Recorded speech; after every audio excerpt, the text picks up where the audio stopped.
What's going on? Today is Thursday, February 15th, the day after Valentine's Day. So I hope everybody had a nice, day of love and all that. It's very nice, very nice.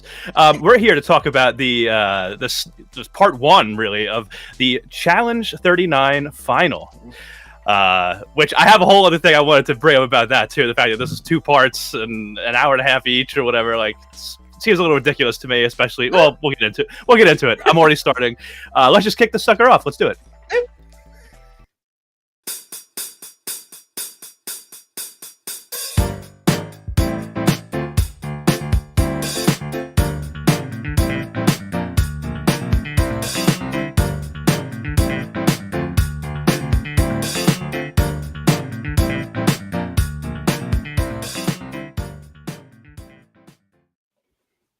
All right. My name is John Dumpy Judea, of course, standing my queen Mariah. She's a queen. She's a current finalist competing, so we got that. I'm joined, as always, by Mr. Kyle Petty Young, still standing Kyland, a true king, and we've had a little bit of a name change from Gina Morgino. Olivia's not here anymore. Okay. Well, neither is Kyland. Neither is Kyland. I stayed with her as long as she was in the competition, and now I have to back the only horse that I care to see win. Well, I mean, Olivia did have a rough exit. yeah. Little hard to stand behind. So sorry, Miss Livies. So we're back in Nerys today. So Gina is now Gina Morgino Mateo, and I support it. I fully support it. Honestly, I love it. And the three of us, we make up Strat Chat, your favorite reality TV podcast. So find us on the socials at Strat Chat Pod. We're out there on every platform. You can find us everywhere. Throw us a like, a comment, a subscription, a follow, all that stuff. If you would be so kind as to head over to Spotify and Apple Podcasts, places like that. Leave us a really nice review. We would really appreciate it, and it's very helpful for us. So, let's talk about this episode 18, called The Beginning of the End. It was the start of the final. I felt so right off the bat what I was kind of talking about with these challenge seasons have felt so long and drawn out recently. We've talked about that a lot. All different versions too, whether it's the MTV version, the USA version, the other international versions, and Challenge World Championship. Every iteration of this show now feels like it just goes on forever. And I felt like this was an opportunity where you totally could have just had like a 2-hour finale, especially when you look at the first 20 minutes of this episode was just fluff. Starting with them in the club, TJ coming in, saying you made the final. Then the next day they have this meal together and their letters from home and all this stuff. I'm like, where is the whole, the last elimination happens and then TJ says the final starts right now. Let's go. Let's go. Yeah, why can't we have... Yeah. That honestly annoyed me. 20 minutes in, I'm sitting there watching TJ being like, good job, Jay. You really controlled this game from the beginning. I'm like, I don't need to know the reasons they're there. We watched the whole season. Which is also crap because Jay did not control the game the entire season. Michelle did. And Jay just followed behind. But she's not here anymore. So I guess whatever flowers are still left, toss them his way, I suppose. But it was not well deserved. And it also felt very much like TJ was, because I don't think he's ever done this weird introduction thing to the final. It's almost like we had to try, because we already know that a lot of these people don't deserve to be in the final, so we're going to spend this time justifying their appearance in it. It almost felt like the editors had heard everybody complaining all week and said, TJ, quick, get in the studio and just do a quick blurb about why everybody deserves to be here. And they just edited it in at the very last minute. And we'll put you in the field, make it look like you said it to them. We'll just keep doing some shots to them with your voice that's kind of overlaid over top, oh please. I also to go back to the letters too. I know that letters from home are a very contentious part of this podcast, but on shows like Big Brother or Survivor, send them a letter from home. They're not cut off from home. We see them FaceTiming home all the time. So why are we spending time during our finale to watch them open letters from home for 15 minutes with people that they could have been talking to the whole time? Especially a letter. Listen, y'all know I love hard, right? I love that. I feel everything very intensely. I cannot imagine a situation where I was away for like what a month and a half, and I get a letter and I start crying. A letter, like at least like have like maybe a video, like if you had like one of those kind of a thing, but like a note. But they're Like not you cut get in off high from the school. outside world here. They're No, talking to their people the whole time. I So it's know just like, even okay, less I spoke to my justification. mom yesterday and now she wrote me a letter. I'm okay. Great. Hey, mom. And Yeah. whatever you said in this letter is probably outdated Right. based on the conversation we had. Like, how long has Right. this letter been sitting in production's office? You know? Yeah. You know what's funny too about this too? Like, because like Gina, you were saying, they're not cut off from the outside world, like in Big Brother or Survivor. They can call people and call their family. But Mhm. like what's funny is that like if the people in there were really so upset like about being away from their families, like we see phone calls where it's just like remember that what would we have? Bananas call Wes up in that one? Like these Mhm. people don't seem to be so broken up about being away for like a Right. few weeks or whatever. Like, No, no. Just but yeah. not to mention that family time is a crock anyway, but Well, this ends another edition of Family Time with Kyle Petty.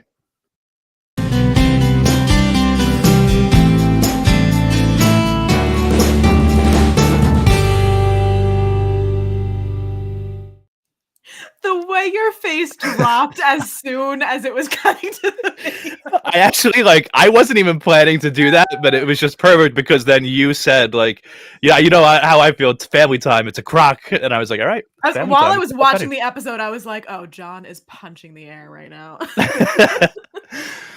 I was only happy because like I was still in the middle of making dinner as this was happening. It's like, oh, well, I don't have to rush back. It's fine. Just spilled over a little bit. Whatever. Whatever. Right. Sucks. All right. I want to talk about the thing that we were most excited about. We already touched on it. I've been so excited all day to show this graphic. It's my own graphic. My own team member went home, Jay, and it was so satisfying. Yeah. And he was eliminated at the hands of Kyle's one of his draft members, Mr. Corey Lay. This was such a great moment for Corey, I thought, and like coming off the heels of like how he, the first that control, mission that they had of trying to save that $16,000, and they all had to collect their different color ropes and get them back to this, this designated field. I felt so bad for Corey when he dropped that rope. I had to give him props because like he came back and he voted himself into that elimination. He was not shying away from it. He put it, he could have very easily like kind of put up a fight. He just went with it. And then to see him have this great moment where he takes out Jay, I just thought was awesome. Gosh, it was so great. Y'all would have thought I was watching somebody's sports the way I was carrying on.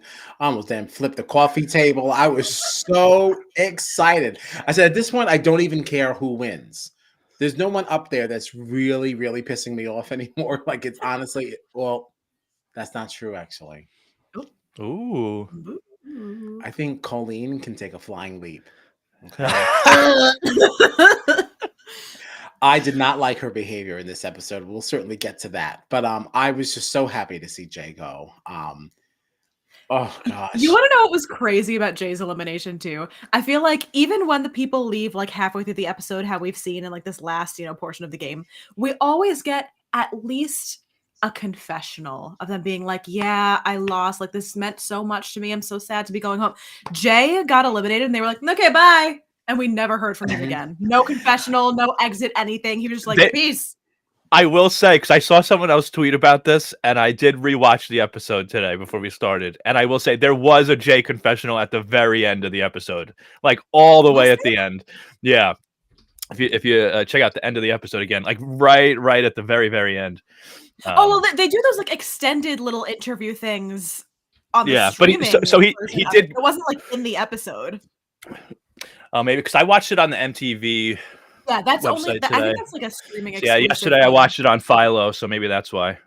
But I did notice that, yeah, because I saw other people talking about that on Twitter, and I laughed at it. I was like, "That's awesome!" Like, I'm happy that Jay didn't get it. And then I rewatched the episode on MTV.com, and I was like, "Wait a minute, there is a Jay confessional," but maybe it's just because I was watching it on MTV. I think they add that in after the fact. Yeah. Unless, I mean, I don't know that I've ever watched it live, so I might be lying to you.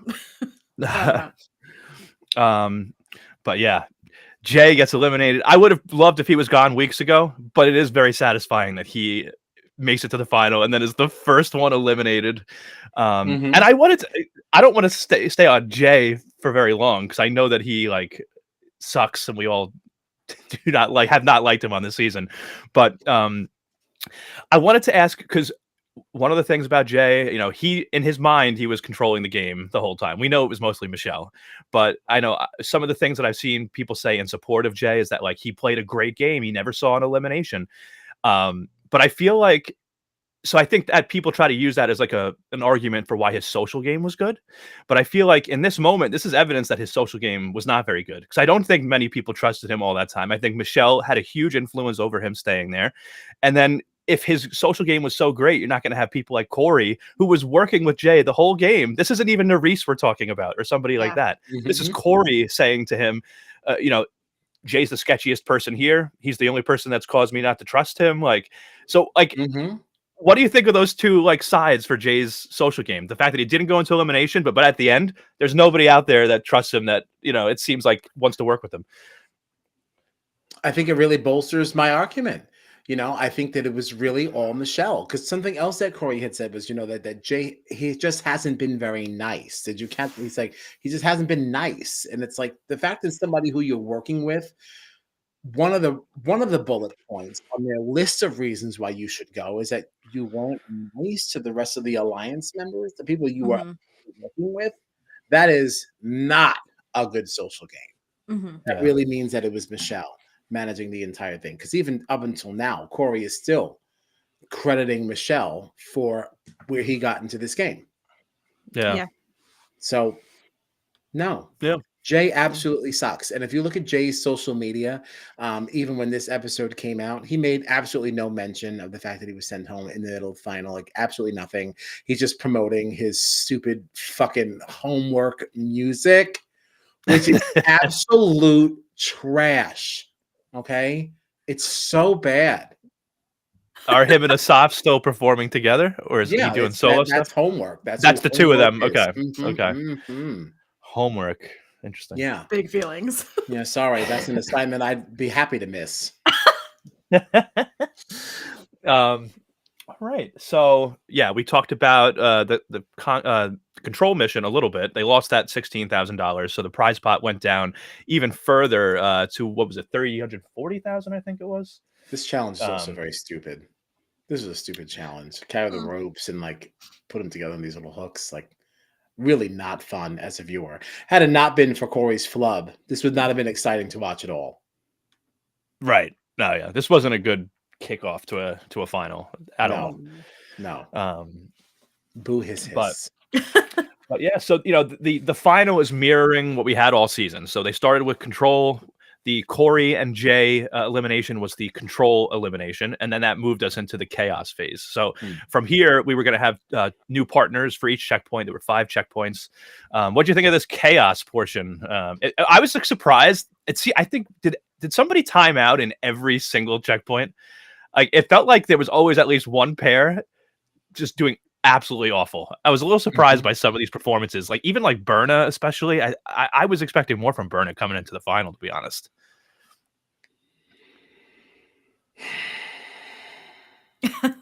That sigh says so much. I feel like somebody did time out at every step. It broke my heart to see that Berna was not performing at the level that I expected her to. But I'm gonna back Berna with the food portion. All right. Ugh. Yeah, she had a lot of troubles. But Colleen's behavior in this really freaking pissed me off. That was rough. It was all right, really because rough. she was absolutely atrocious in that box swinging, cut the rope nonsense, which was like that's also a very dumb challenge. She literally did not contribute at all. At all. Yeah, and Nerese hurt her hand too. Yes, yeah, Nerese hurt her hand. They progressed at all, and but then Nerese hurt her hand. Berna for not eating. How dare you? Like, I'm so sick of her now. What pissed me off about the Nerese one was like she hurt her hand the first time. You would think that Colleen would then be like, okay, I'll do the next one. I'll cut the box off the thing the second time. Nope, still Nerese with her busted hand. Still is swinging on this Nerys, thing. I was and like, Colleen, what are you right, contributing to this and final? absolutely no interest in redeeming yourself from your first failures when we did this in the mini final just a few weeks ago. And it's like, you have the nerve to now like come after Berna because like she's not eating, like just simply because it's the one thing you're good at. Shut the fuck up and sit down. Right. Shut It really up. was the only thing she was good at, I feel like, Yes. in this whole Mhm. final. Which we can just chalk that up to you hungry. You just Yeah. hungry. I'm tired of her. I hope she loses with a capital L. Ooh, that's Gina's only Now, a remaining capital L. drafted member. Yeah, she's all I got left. I think it really. She's not even standing her. Yeah, I was gonna say it. I was gonna say it really says something when you changed who you were standing, and it wasn't even to the only person, the only person that you have left in the game. I Yeah, so Gina don't care that much. Oh man, Be good. that's so funny. That's so funny. Well, Gina, you'll be happy to hear that there wasn't really any good like vomit montage I moments. was really stressed out about that, like, because they Yeah. did a weird food thing in the beginning, and I was like, "Oh no," because they had to drink that thing, and then we breezed past it. And I was like, "Oh, great, I got it unscathed." And then there was the food portion, and I went, "Oh no!" And then still, like, I was like, I don't see anything that can be used against me here, so I think I'm okay. Oh, stop. Corey, can you puke quieter? Wow. Oh my god. You are the worst friend I've ever had. That's all I got. That's all I got. That's it. That's You're a it. terrible Can friend. You quieter. Oh. I'm allowed. It was to, really. so I get it. Oh god, I forgot it was that bad. No, I don't like Yeah. it. I was hoping for like a Just- nice montage, like we've gotten in I'm previous very seasons. grateful we did not. But at least that moment, I knew I had to capture for you. Thank you good. so That was much. good.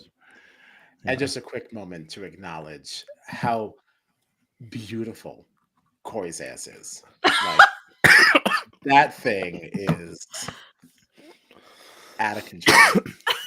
Just gonna leave that. I think you feel about Corey's bum the way that I feel about Mariah's bum.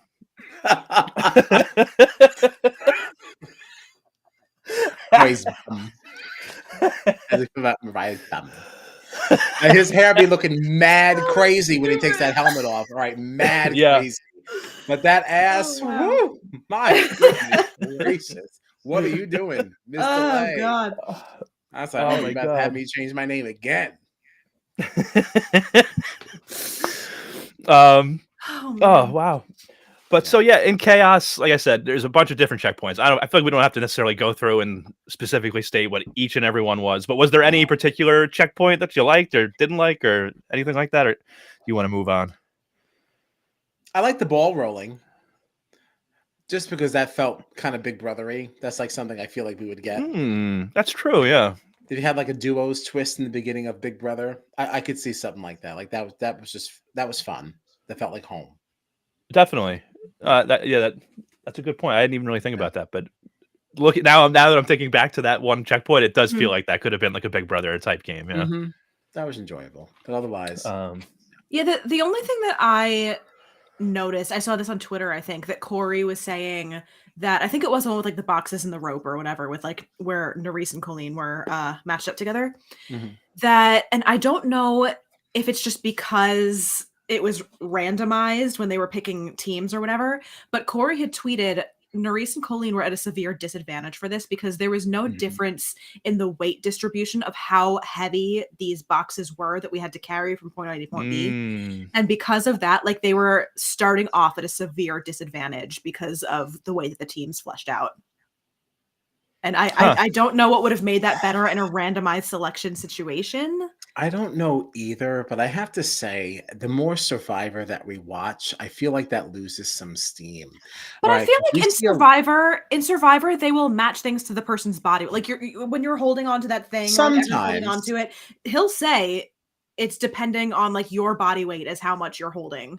Yes, but we just saw a challenge in Australian Survivor this week where it did not come down to that. Yeah.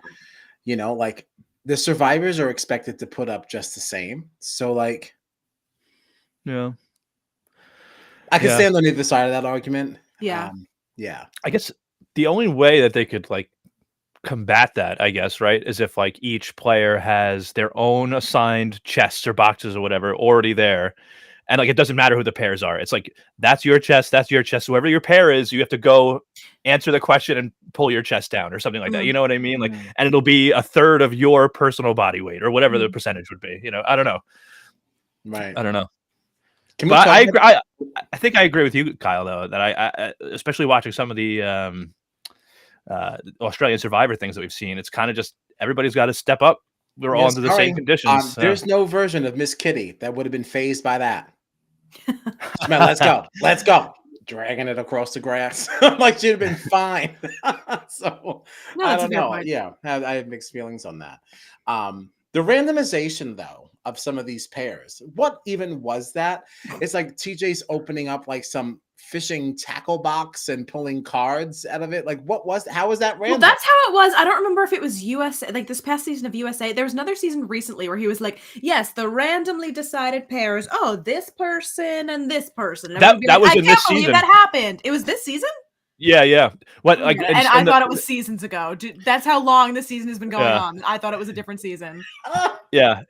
So whenever I noticed that, like, been. I noticed that whenever it was a team challenge, right, he would be like, "All right, I see 3 teams here. You6, and that those would just be the teams." No, that's not even what I'm talking about, though. But I know, but like I noticed that like for the team ones, that's what he would do. For the pair ones, he would always have a box that he would open up and then just pull out 2 name cards, like name plates or whatever, and say that's the pair. What do you mean they're random? Your hand is in there picking which one you want. You can't even like. It's not even like the hopper. You a ball. Like Right. you're just picking and choosing from your little box. I never noticed this little box, and I'm sorry, unless you're giving me an aerial view, like we got in the traders when Kate was saying, "Help me." I don't believe that any of that is random. Exactly. How do I know you're not just pulling these names out because they're all face up in your little tackle box? Get the hell out of here.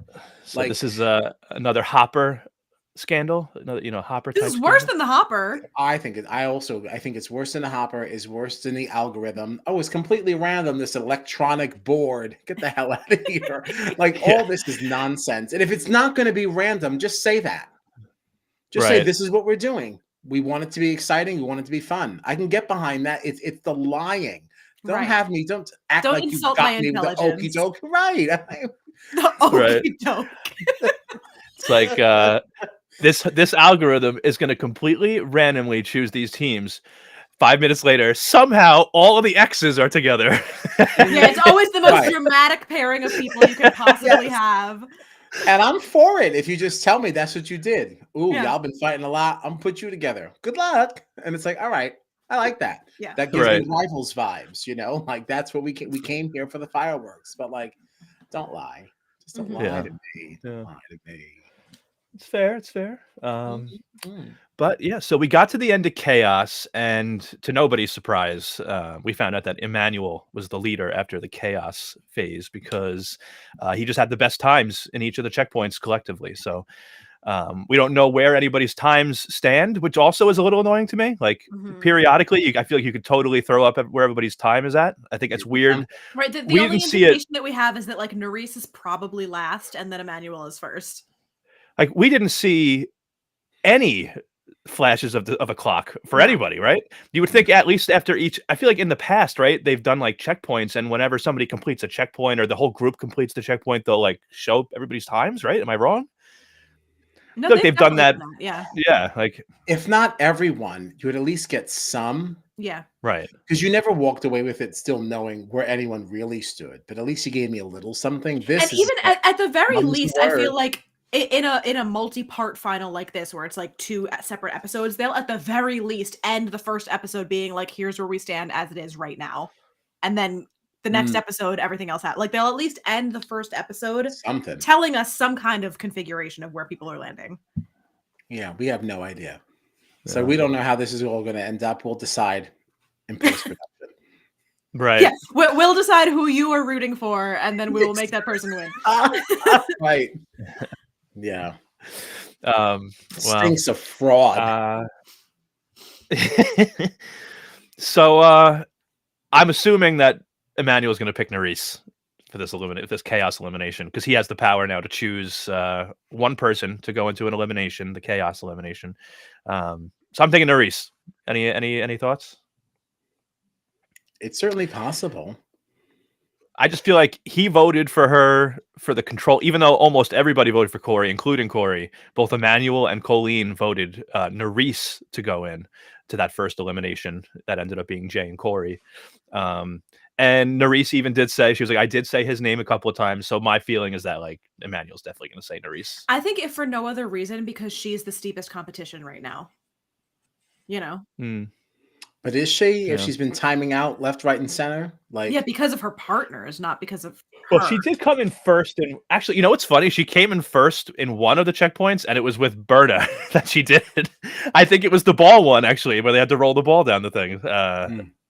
It was kind of funny that like Berta was having a really rough time. Nerys kept getting stuck with rough partners, and then when they're teamed up together, first place. Berna also came in first during the kayak canoe thing.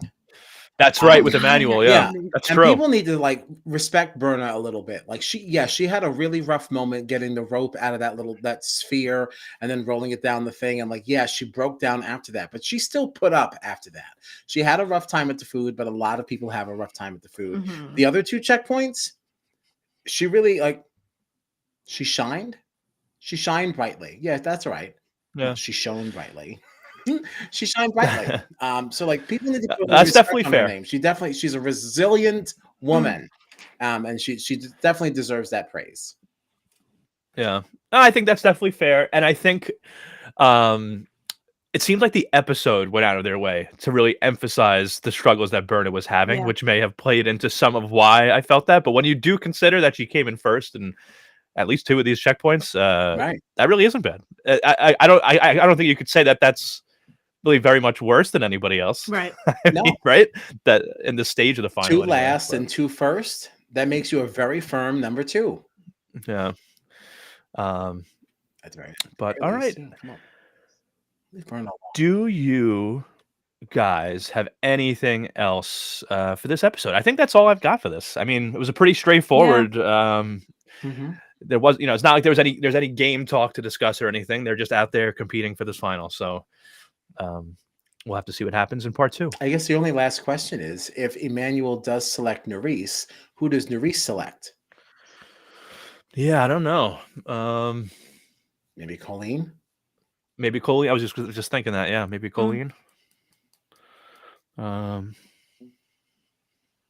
don't know. Without knowing what the elimination is, I'm not sure that I would take Berna, because her pendulum swings pretty hard on both sides. So like that really could go either way. Yeah. Colleen is probably your most consistent non-performer, like at this stage. Yeah. Not that she's to be counted out, not quite saying that, but like if you're looking to go up against a female, she certainly seems safer than Berna. Right. Yeah. And I don't see a situation where she chooses Mariah. No, I think she likes Mariah. I kind of forget about Mariah too. Totally forgot. That's kind of fair. Yeah, I totally forgot all about her. Wow, how dare you? I know. I'm sorry.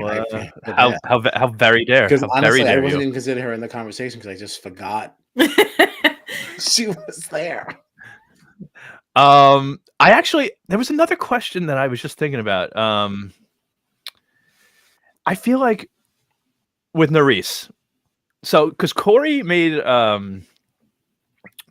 had made a comment for the control elimination where like if there's anybody that you want out of this game now that you're not sure if you can beat or whatever, like now's the time to say their name. And I almost wonder, let's say Emmanuel picked Nerys. Do you think there's a world where she would say Mariah's name? Because we did see her before the finals started saying like, I think my toughest competition here is Mariah. She was saying she's a good runner and she's this and she's that. This is what Nerys was saying. And I almost wonder if Nerys is like, if she was put in that situation where she's in an elimination, she's like, I have the power right now to choose my opponent. I think Mariah is my toughest competition. Like if I can't beat her in the final, let me get her in this elimination, because if I knock her out, then maybe I can win this whole thing. I'm wondering if maybe Nerys would have that kind of mindset, especially because she's been through like, she took out Horacio, she took out Kylan, she took out Olivia. You know what I mean? Like she's taken out some big names, and like maybe if her confidence is high and it makes the rest of the final easier for her. Like, I don't know. I wonder if there's a world where she would do that. I don't know. I suppose it's possible. You can either beat her now or try to beat her later. Either way, you still got to beat her. Like, I feel like the mindset's a little bit different in a final, because it's almost like maybe you should just go for it because one way or the other, you still have to beat this person. It's not like, Right. what are the odds of me winning in this elimination that maybe I won't have to deal with you later? Because maybe somebody else will take you out. Like, if there's only going to be one winner, like, maybe I should give it a shot. Although, like, I could at least get second and get a couple of shekels. Shekels. Right. So I don't know. And I think some of that could also depend on whether or not she gets to see what the elimination is first, which they certainly did not get to with the Corey and Jay one. Like, they didn't know what that was going to be. Yeah. So, and that's how they did it for the last few eliminations before the final too. It was just the people that were going to the elimination got sent away, so yeah, and you pick them blind, right? Which is interesting because something that we talked about earlier in the season too was I there's a part of me that misses having everybody there to watch the elimination, but it does solve the problem of not having all these people screaming for one person like we've talked about before. So, yeah, but I don't know. There's something about not having everybody up there. That's I like it. That I miss a little bit. Oh, yeah. No, I mean I don't dislike what we're doing now, but I just there's something about especially early in the season, when like the whole cast is up there, like there's just something about, and like especially if you're not sure who's going in, like it's fun to have everybody up there and some people being like, crap, are they going to call my name out? Like I do miss like a little bit of that, but next season. But all right, anybody have anything else for the Challenge 39? No, I think I'm good. All right. So what do we have coming up later tonight? Very soon, about 10:15 p.m. Eastern time, give or take. We'll be covering the most recent week, of oh my god, I can't even talk right now. Most recent week of Australian Survivor. 3 episodes, all wild. This was a wild week in Australian Survivor. I can't wait to talk about it with you guys. Awesome. Yeah, it was awesome. I can't wait. Yeah. Yeah. So come hang out with us 10:15 p.m. Eastern time for some Australian Survivor talk. Then after that, we'll be back on Monday at 7 p.m. Eastern time to discuss the most recent Traders US episode. And then next Thursday, again, we'll be back to finish off the Challenge 39 Finally. and talk about some more Australian Survivor. Yeah. Challenge 39 is coming to an end. And just in time, because BB Can 12 will be coming to us very soon. I think our first BB Can 12 stream will be in 3 weeks. That'll be March 7th. Should be so soon. Yeah, super soon. And so buckle up. And there's another Survivor US season starting this month, right? I think the 28th. I believe a lot going on. And we have Celebrity Big Brother UK also. So many things all at the same time. Yeah, so there's lots going on. Strat Chat's about to get busy. Busy and booked and blessed and whatever. And all the bees. Yeah. All right. Well, we are Strat Chat, your favorite reality TV podcast. Find us on the socials at Strat Chat Pod. Throw us a like, a comment, a subscription. Leave us a nice review on Apple Podcasts and Spotify. And we'll see you in a little while. All right. Yes, we shall. Bye-bye. Yes, we shall. Lido.